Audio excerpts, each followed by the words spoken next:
download I'm getting is to trust the plan, that God is in control, that at the highest level of reality, everything's being orchestrated by prime creator source, which is what we call God at the highest level of reality.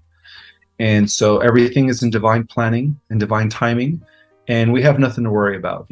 The positive ascending timeline has been secured, and those that are doing the work and those that are staying positive and grounded are going to experience heaven on earth pretty soon. Our time has come.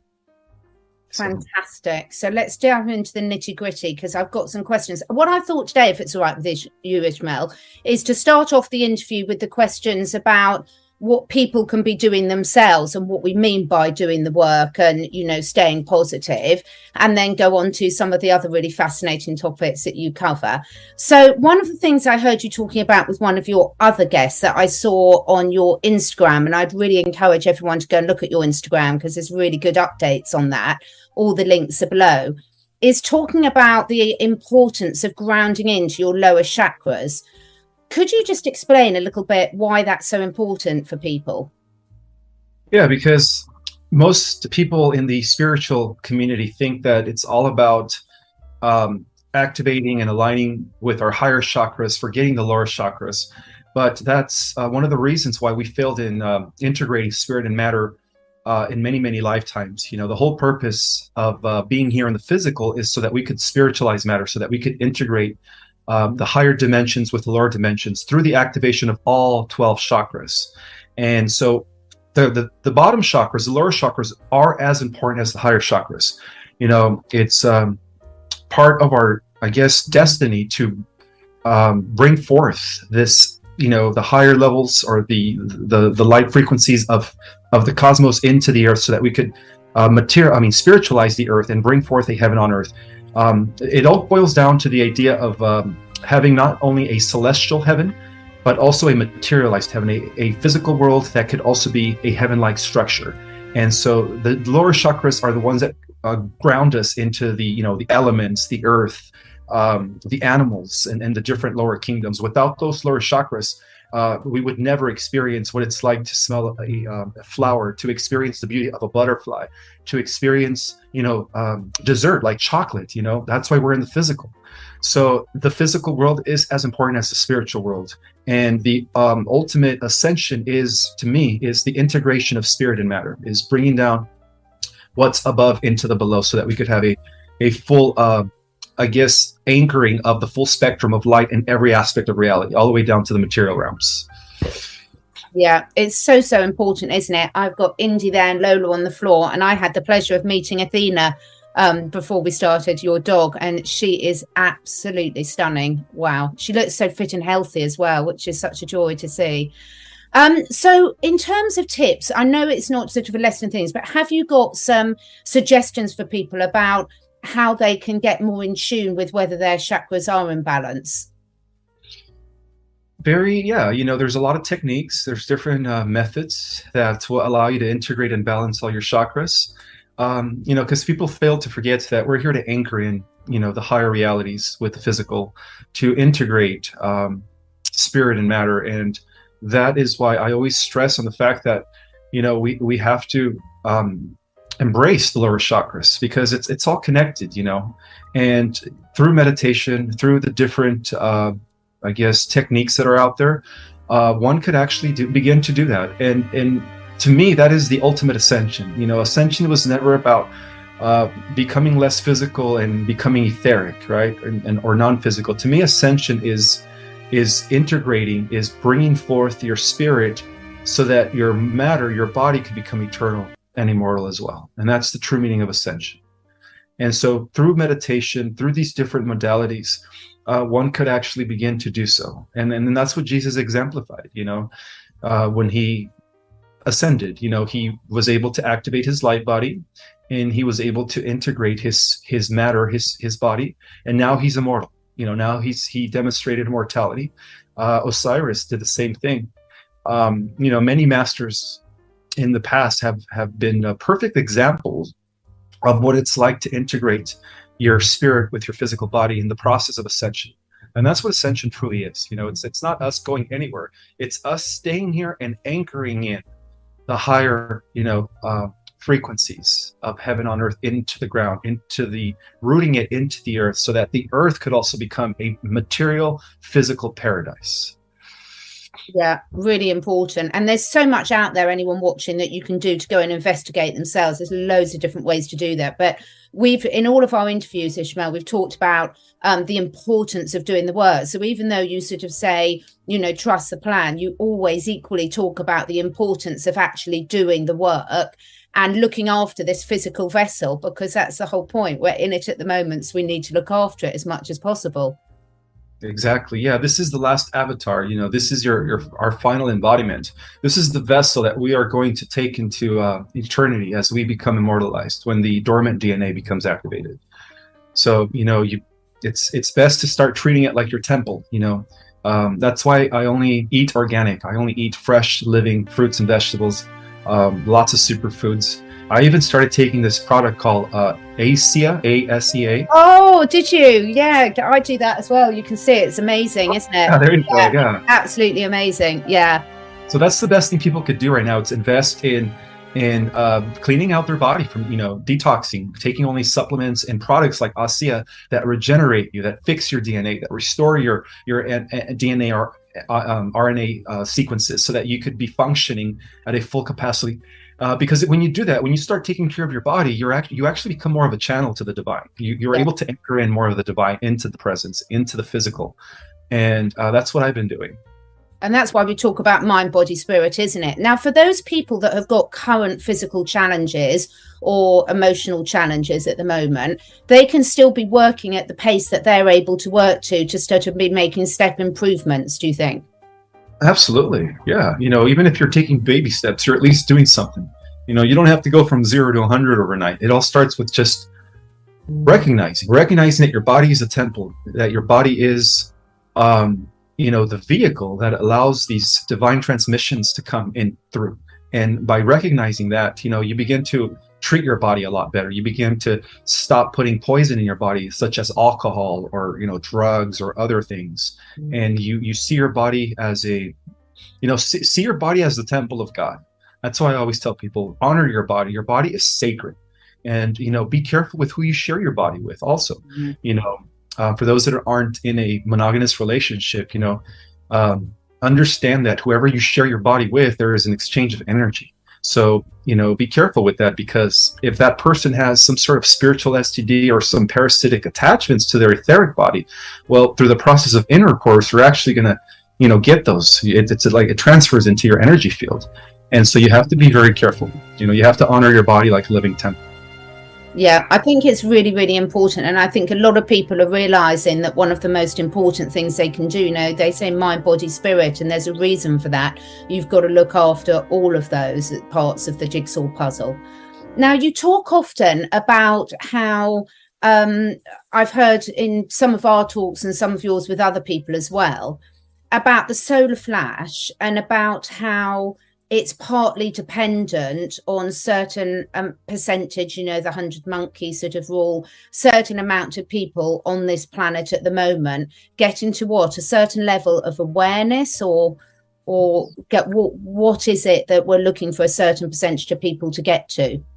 Well, according to the 100 monkey syndrome, which is also known as the Maharishi effect, once we hit a certain percentage, which I believe is at least 10% of the world population that is awakened, snapping out of the programming, out of the indoctrination of the matrix, then it's going to create a critical mass effect for the rest of the planet, because essentially we're all connected via telepathy. We're all part of the organic mind hive, which makes the human race. So once enough of us are shifting into a different perception beyond the programming, then it automatically causes everyone else on the planet to shift it, like that. So the solar flash is a two-way process. It's once enough of us reach 10%, and then that's when the sun will be ready to release the final, ignition that is going to activate our dormant DNA and shift and catapult our entire planet collectively into a fifth dimensional reality, which is heaven on earth. Fantastic.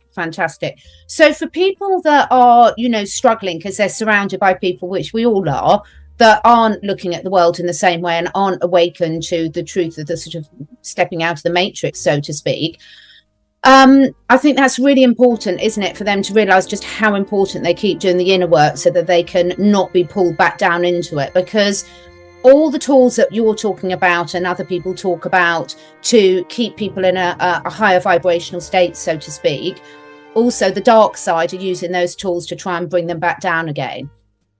Oh yes, yes. We're still engaged in spiritual warfare, taking place in other dimensions, and we're all engaged in that because we are multidimensional beings. Many of us are fighting in the astral realm, whether we are conscious of it or not. And it's true. Every time people reach a high level of vibration, when they are experiencing elevated emotions of ecstasy, forgiveness, gratitude, there's always the dark side's always trying to bring us down. And what I say to that is, you're the master of your emotions. It's your choice, despite other circumstances around you. It's your choice to feel what you want to feel, and it's your choice to think what you want to think. So you're in a way, you're creating your own sail. You're the captain of your ship, and don't allow external forces, because that's how the dark forces work. They work through external forces, through people around us, situations, where something happens that will automatically want to lower your frequency, get you into a state of depression. Be more of an observant. And don't allow those, negative circumstances to bring you off of your high level frequency vibration, because, when you are vibrating at high frequency, you're helping the collective. You're helping the collective so much. You're helping others as well. And so if enough of us stay in that high frequency, we're going to get closer to that solar flash. But it's also okay to have moments of up and down, because, it's a cycle. It's like a roller coaster. We're going to have moments where we're all high vibing, and then we're going to have moments where, we're having days where we're just not feeling it. And it's okay to have those days, because that's when you really appreciate the highs. That's when you really, are more embracive of the moments where you're, vibing in a high frequency. So learn to embrace every aspect of yourself, but at the same time, understand that you are in control of your thoughts and emotions. Yeah, absolutely. And one of the things I've been looking at quite a lot, a theme for me over the last month, is staying functional as a human. So my next question is, if we humans are the amalgamation of all this different DNA, all the different inputs, and in terms of the ultimate creation, shouldn't we have been designed a bit better? Or are we talking about that when our other strands of DNA are activated, that's when we see that we are fulfilling our full potential? Can you repeat that question again? Well, what strikes me at the moment now, I can look at an Olympic gymnast and think, wow, the fact that I'm the same species as that person and they can do all this and I can't, just says a lot. But in terms of, if we are the ultimate designed being, I would have thought that we would have been designed a bit better. I look at how my cats move, and I look at being able to fly. So when we're talking about being the ultimate design being, are you meaning when our other strands of DNA are activated so that we have got these other superpowers? Absolutely, yes. Our superpowers lie within our dormant DNA. And that is the reason why, in a way, everything happens for a reason. That is the reason why we were only left to just use two strands so that we could operate at a 4% capacity, because the species, the extraterrestrials that contributed their DNA to make us, knew how powerful we would be if we were just, like, say after they created us, say like they just ranked us up to 100%, we wouldn't value, we wouldn't, how can I say it? We wouldn't control, we wouldn't have the responsibility to use the power for good.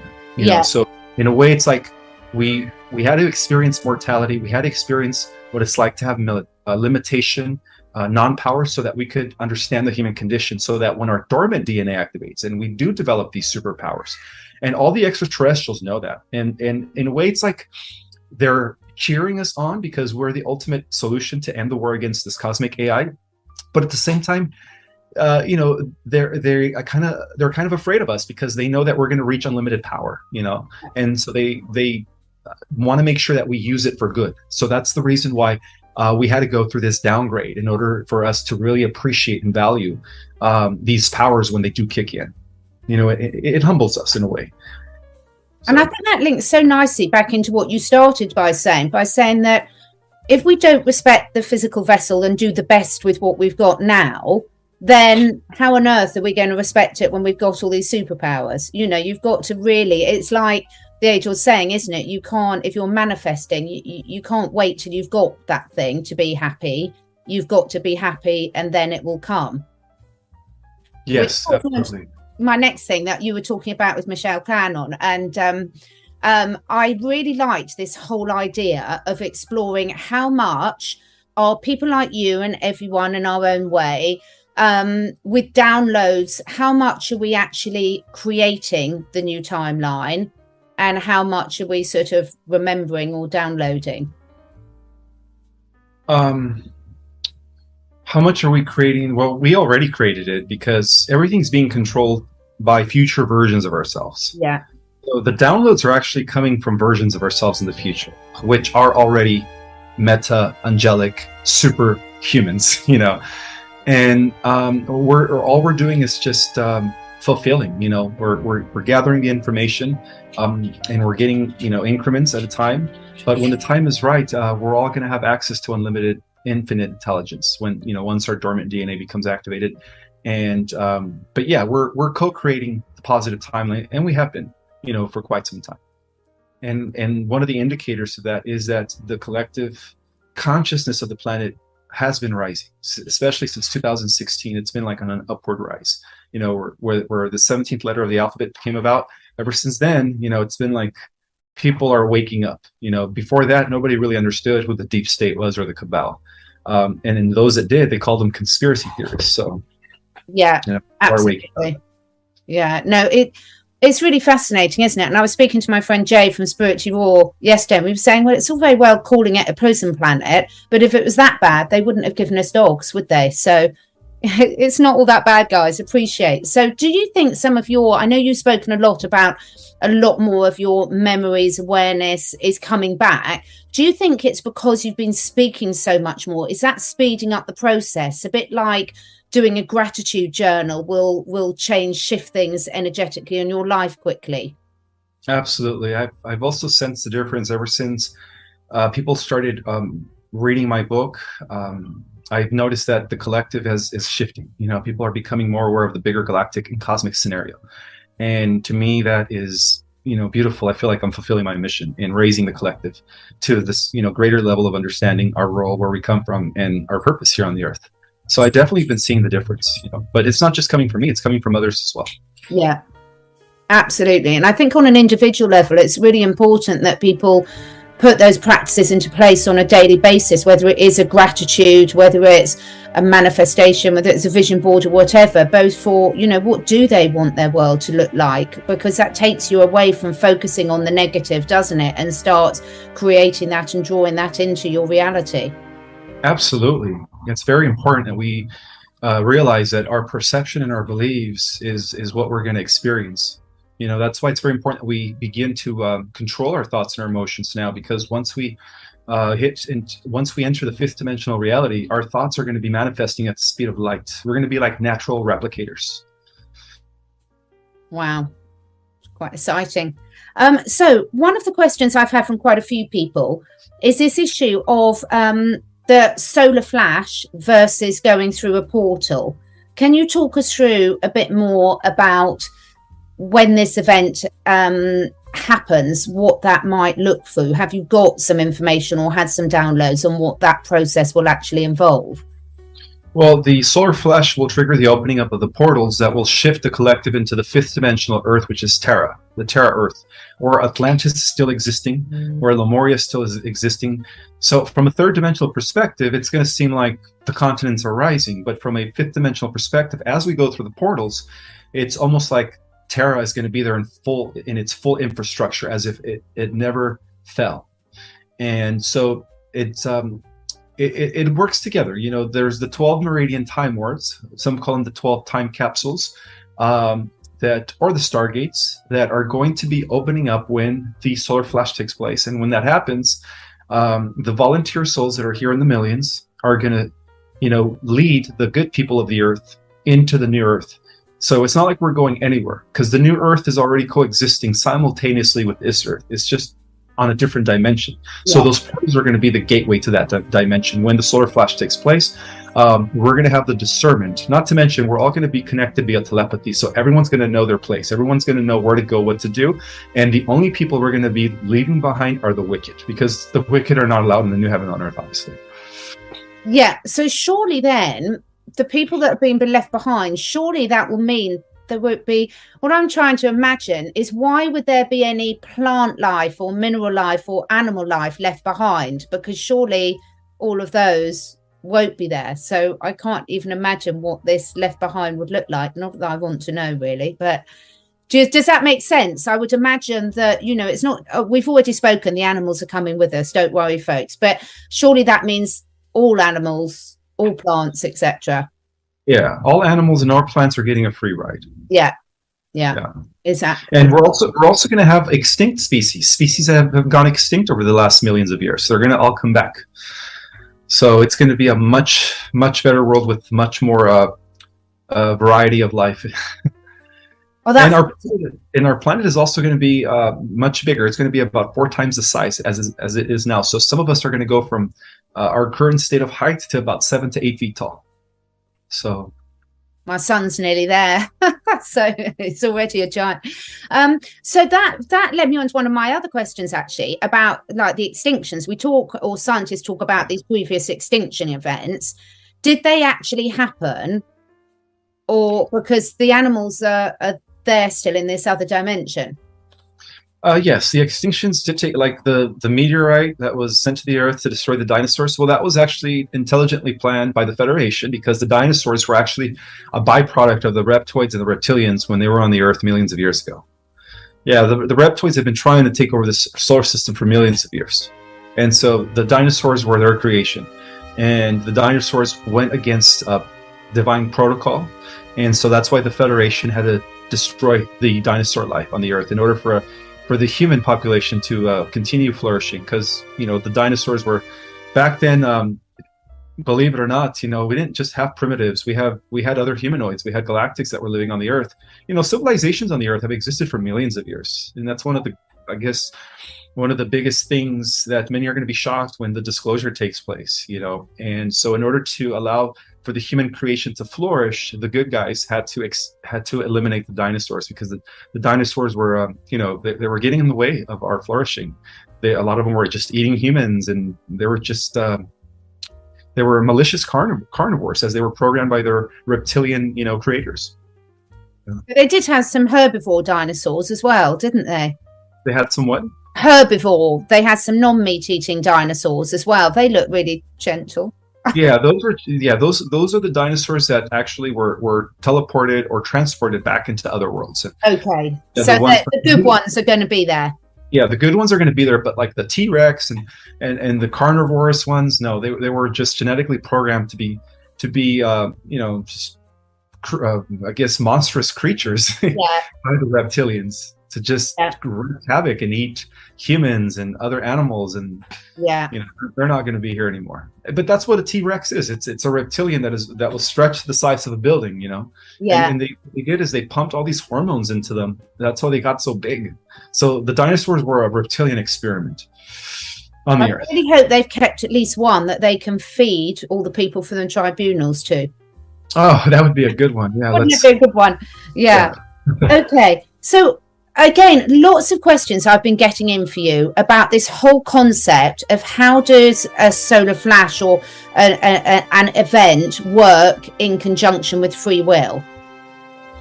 Well, because before we incarnated, we all agreed to incarnate for one purpose, and that is to help the planet ascend to the 5th dimension. So it doesn't violate our free will, because we all agreed to be here at this time during the shift of ages as mediators from heaven to earth, so that we could help the rest of the earth humans ascend into a higher level of reality. So it was all done. It was all planned by our higher self from the beginning. And that makes sense, because when you think about what's happening in day-to-day life, most people with the deception that's been pulled over them, the lies about our whole history, about our whole science, everything, financial systems, that's not a conscious free will. So that must have also been agreed by our higher selves. Correct. Yeah, because at the highest level of reality, it's all orchestrated. Even the dark side had a role to play. And that's why they're always on the losing side. Their time is always temporary. And it's designed to teach us a lesson, so that without contrast, without opposition, how can we grow as a collective? And, Absolutely.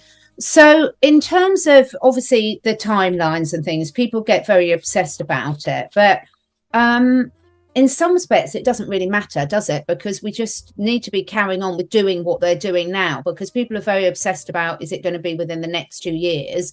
But we're not quite sure about where the calendars really sit anyway, are we? Well, we have an approximation, a time frame between, 2020 and 2024, perhaps even 2028, but no later than 2028. Yeah. That is from what I've deciphered when I studied the accurate calendars of the ancients, in which the Mayan calendar derives their calculations from.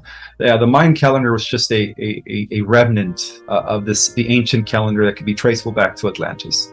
And as you know, we don't use the accurate calendar. We use the Gregorian calendar, which is the imposter timekeeping system. It is a fraud, and that explains why we're like 12 years behind or 12 years forward. I think, they're 12 years different. There's a 12 years difference between the actual calendar, the sacred calendar, and the false calendar of the Cabal.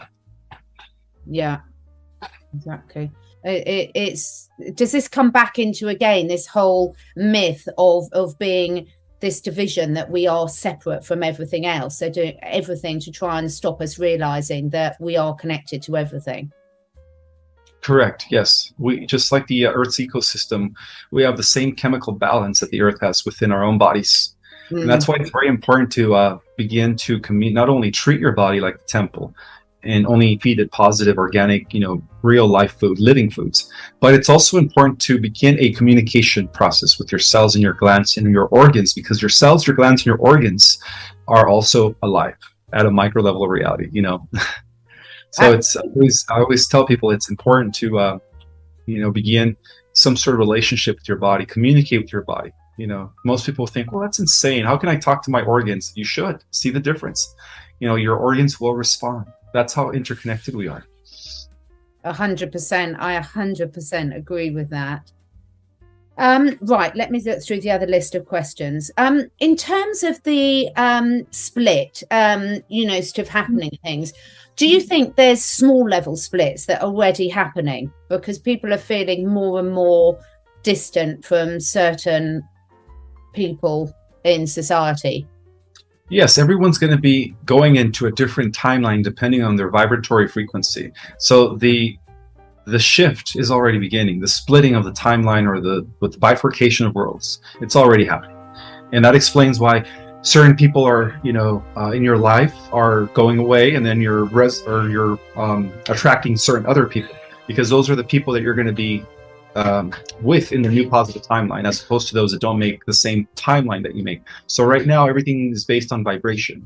That's where everyone's going to be going to either timeline. Yeah. Based on the frequency.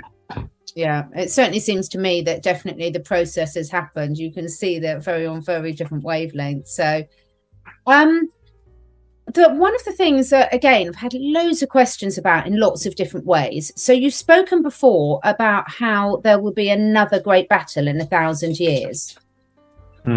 Why would that happen if we're winning it now and then we're getting rid of AI now? How does this 1,000-year battle fit into the picture? Okay, so right now we're getting rid of the AI infrastructure that has been developed by the Cabal, who is in turn being influenced by an alien AI that has been destroying many galaxies. But in 1,000 years, the final battle or a final conflict will happen between us and the Phantom Matrix cybernetic multiverse that was generated by the AI God. So the AI God's building his army, and then God is building his army here, which is us. We are the weapon for that. So that battle is going to totally usher in a whole new era in cosmos, because unfortunately our living multiverse has been affected by this other Phantom Matrix multiverse that exists separate from our living universe. And so they've been using our living cosmos as a battery resource in order to power up their simulation or their phantom matrix. So at the end of the millennium, the star seeds on the Earth, once they reach 100% of their full capacity, that's going to be sufficient enough for us to destroy the phantom matrix, cybernetic multiverse, and at which point they will no longer be harnessing or using our living cosmos as a battery resource. Right. Okay. Yeah. So and the Bible talks about that. The Bible talks about how there's going to be 1,000 years of peace, and then the beast is going to be unleashed for one final battle. Well, the beast is artificial intelligence. Yeah. Yeah. So, just completely lost what I was about to say. That led really nicely onto something else that will come back to me in a sec. What on earth was I going to lean onto that? So, oh yes, that's what it was. So why are we seeing in our current reality so much chaos, so much as well? So if we were looking objectively about what we're looking at now, it can be very challenging to see the positives in terms of who's supposedly running the countries. We know they're not really running the countries. We know they're puppets. But at the moment, there still seems to be so much chaos and control being put on normal people. So why is that still happening now? It's temporary. It's temporary, just to kind of give the illusion that they're still in power. But the truth of the matter is that the Whiteheads are now in power. So it's just a matter of time before the disclosure and the EBS kicks in. And we shouldn't worry about anything. And for those that are doubting the existence of the Whiteheads, if it wasn't for the Earth Alliance Whiteheads, the mandates would have gone to make sure that we don't get further into this this dictatorship and stuff. Yeah. So that poses quite a challenge to a lot of people that are in the forefront of probably trying to expose this corruption that's been going on in all sorts of areas, whether it's in the medical field, the financial field, the political field, the geopolitical field. So have you got any advice for people in terms of how much because you sort of need all levels, or my perception, which could be completely wrong, is you still need the people that are exposing this, because we still need more people to wake up and become aware. But also you need people that are focusing on building the new and not sort of holding on to that fear. But you do need people to still realize how misled they're being, don't you? Absolutely. Is that why we've got loads of different roles in there, and everyone's got a completely different role in it? You've got some people that do need to be bringing the truth, even though they get accused of fear-mongering, and then you need other people that are actually providing tools and techniques for what people can do at an individual level. Yes, yeah, it's all being divinely orchestrated. We don't have seriously, the NWO has been defeated. In the positive timeline, what we're going to be experiencing is the liberation of the earth to its fullest, and the restoration of heaven. Yeah, it is. I can already see it. I mean, you've only got to look around you and see what is created here. So in terms of the next question, is people are very fascinated by saying, okay, what will their day-to-day lives look like? Will it be for the people that are going to the fourth, the fifth, or whichever dimension they're going to? Will it to them be a seamless process where they won't suddenly be sitting there thinking, God, what happened to my old house? They'll just be living this new existence. Well, it'll still be the same house, but it's just going to be a different reality. And their bodies are going to be different. They're going to have, they're going to be telepathic. Some are going to have amazing telekinetic abilities. Some are going to have other abilities. So it's going to be more like being restored to how it was before we volunteered to come here. So people are going to have, the veil is going to be lifted, and then people are going to know who they were before coming to the earth, before they volunteered. And so, yeah, it's going to be much better. When the shift takes place, like I said, the veil is going to be lifted. People are going to have access to their own Akashic records. People are going to have access to all their reincarnations, who they were. And at the same time, all those versions of themselves that are existing in all these different timelines are all going to collapse into one solid timeline. And people are going to definitely, feel the difference when that happens. They're going to have access to infinite knowledge, at which point we will no longer need secret societies. We no longer need, hierarchies. Everything's going to be like an egalitarian spiritual, type of society where everyone's going to be equal. And people are going to be thriving. People are going to be having the opportunity to focus on, their own spiritual evolution at that point. And everyone's going to be contributing to the whole by virtue of their talents, by virtue of what they like to do best. Some are going to be musicians, some are going to be writers, some are going to be part of the new educational system, and that's going to be totally different. The educational system is going to be similar to the educational systems that are being implemented in all these advanced civilizations, and it's geared more towards the development of the mind, towards the development of the spirit, and it's going to be different. It's going to be a whole new different society. Yeah, it's very exciting. It does make me wonder, Ismael, whether that's why so many people, that almost the more work they do in themselves, the more there can be confusion coming in, because at some sort of subconscious level, they're picking up bits from all these different versions of themselves. Absolutely. And that's what's been happening right now. The multiverse is collapsing. Yes. And so all these different bits are coming in. So let's get on to let's finish off with some of your sort of practical tips. So on your day-to-day life, I mean, we know you've got really good habits, spiritual habits, physical habits, etc. But you're often asked in terms of, okay, with all this knowledge, how does that actually affect how you live your day-to-day life? Have you noticed you've had a lot of new information or memories come back to you over the last year or so? Has that sort of changed the decisions you're making on a daily basis? Absolutely. The more I receive memories, the more I get more understanding of myself, the more I connect with my higher self. And even as more memories come in from being part of the secret space program and being, genetically advanced as a super soldier, it's definitely life-changing for me. I'm becoming more, how can I say it? I learn, I value things better. I see everything as, I don't really worry as much. I feel very secure. I feel very protected. And I feel like my life's purpose and mission is very important, and so yeah, it impacts my life in a positive way. It definitely changes your perception. So my perception is constantly changing as a result of learning or just remembering of more of myself in these other dimensions and stuff. It's very life impacting. It is.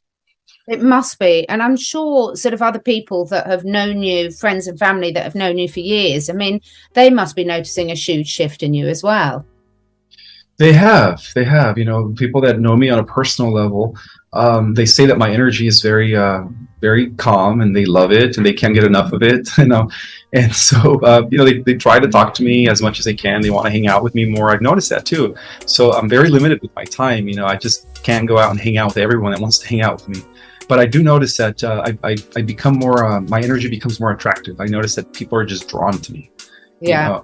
That happens with everyone who's becoming enlightened. The more enlightened you become, the more God-centered, heart-centered you become, the more you become a magnet for others, because ultimately everybody wants to reach those levels. Everybody wants to be enlightened. Everybody wants to have that understanding. It's so life. True. And animals as well, don't they? Don't you feel like, I feel like Snow White sometimes.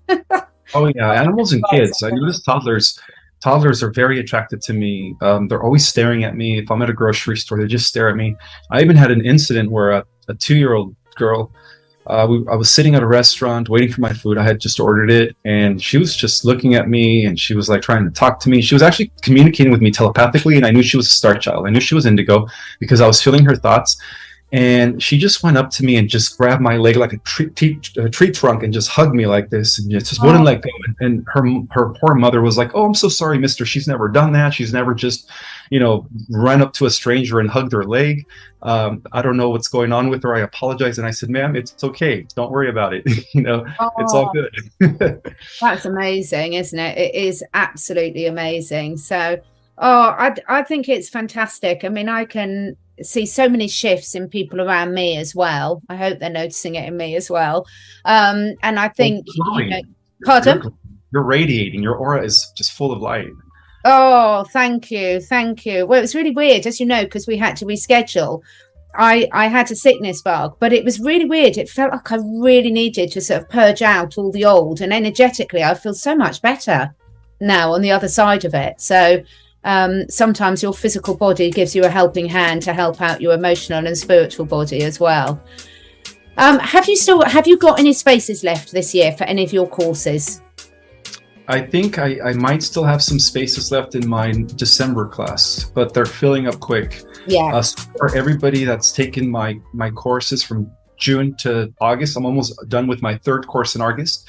Everyone's loving it. Everyone's receiving activations, their own personal downloads, and I'm getting a lot of positive feedback. People are actually thanking me, and to me, that makes me happy that I'm, being of service and helping others get in touch with their own power. Because to me, it's not about, it's not about how can I say it, teaching others, but it's about empowering others, giving them the tools and knowledge that they need so that they could also get in touch with their own power. Because ultimately, every single person is Christ. Every single person is Sophia, is creator, source, and embodiment, and that's the reason. That's the what I teach. I give you information that will allow you to remember who you are as as Christ in the flesh, because everyone is Christ in the flesh. And so people are thanking me all over the world. Yeah, and I love the stuff. Go check out Ismael's Instagram. Obviously, all your links here, and also where to buy your book, My Cosmic Origin, or Your Cosmic Origin. I haven't got it here because it's in my bedside. It's what I read every night before going to bed. All the links will be below, and it's really, really important that people just really invest in themselves. Is it something you're going to be continuing to do, the courses and things? Are you really enjoying teaching? It is my dream come true. As a teenager, I used to have fantasies and dreams of teaching at a university level. So to me, it's a dream come true to teach this stuff, to teach this higher level knowledge actually, and help empower others. And that's why I believe I'm here. It's my mission is to help remind people of their own greatness. That they're all, God and embodiment. Sometimes we forget that. Sometimes people tend to seek God outside of themselves, but that was part of the religious programming. It's about reminding them that they are, the great I am. The I am exists within everyone, as we're all expressions of the one. So that's the meat of my teachings, I guess. Yeah, no, absolutely fantastic. So all the links of where you can find Ismael will be down below. You've got some brilliant videos on your Instagram. I love the one that you were doing about Mary Magdalene as well. Really resonated with me big time. Anything else you wanted to cover before we finish, Ismael? Because I know you've got a full-on day. Just that I'm very grateful for everyone that is supporting my work out there, that is sticking up for me, despite some of the people that are trying to badmouth me.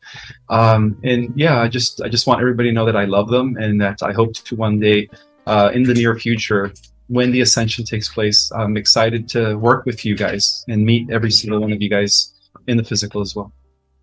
Fantastic. Thank you so much, and lots of love to your wonderful 2- and 4-legged family as well. I know that's a real priority of yours, and I'm sure we'll be back again sometime in the near future. And thank you everyone who is watching this with an open mind and an open heart, and with sort of learning to have the composure that you demonstrate in all your interviews that I'm still learning. So composure is something, and not reacting is so important, to take information in and process it before reacting to it. So I think you're an absolutely excellent ambassador for that, Ismael. So thank you for that.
quên khi cơn mưa đêm lại về.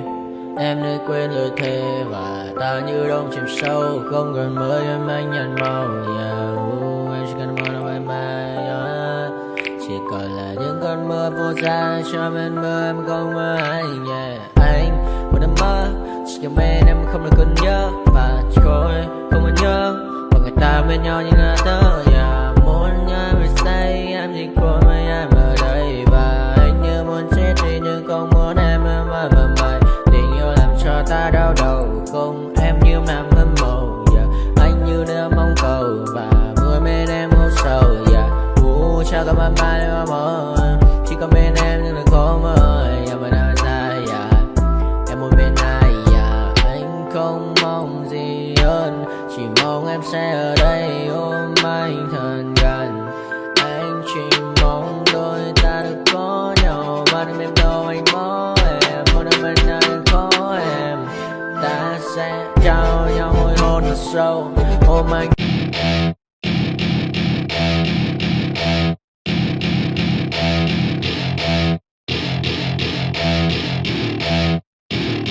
Welcome to my party, we're just getting started. A life is a dream or a nightmare scarring. Hand me a drink cause I think I'm going all in. Get me a shrink who can catch me when I'm falling. Cover up my scars, flip the handlebars. Crashing in my car, wake up in a bar. I'll be a superstar, just on my avatar. This world is so bizarre, empty out the reservoir.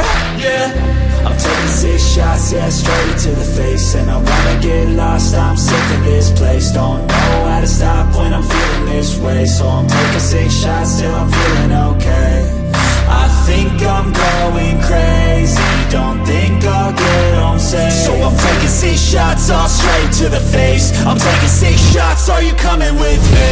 I'm taking 6 shots, yeah, straight to the face. And I wanna get lost, I'm sick of this place. Don't know how to stop when I'm feeling this way. So I'm taking 6 shots till I'm feeling okay. I think I'm going crazy, don't think I'll get home safe. So I'm taking 6 shots, all straight to the face. I'm taking 6 shots, are you coming with me? Sometimes you need to let loose, grab juice, get goose, tattoos, taboos, get screwed. Loosen up, buttercup, all those hate comments will never make you feel enough. We're all adequate graduates, heart full of calluses, but we know calculus. Damn, ain't that fabulous, can't wait to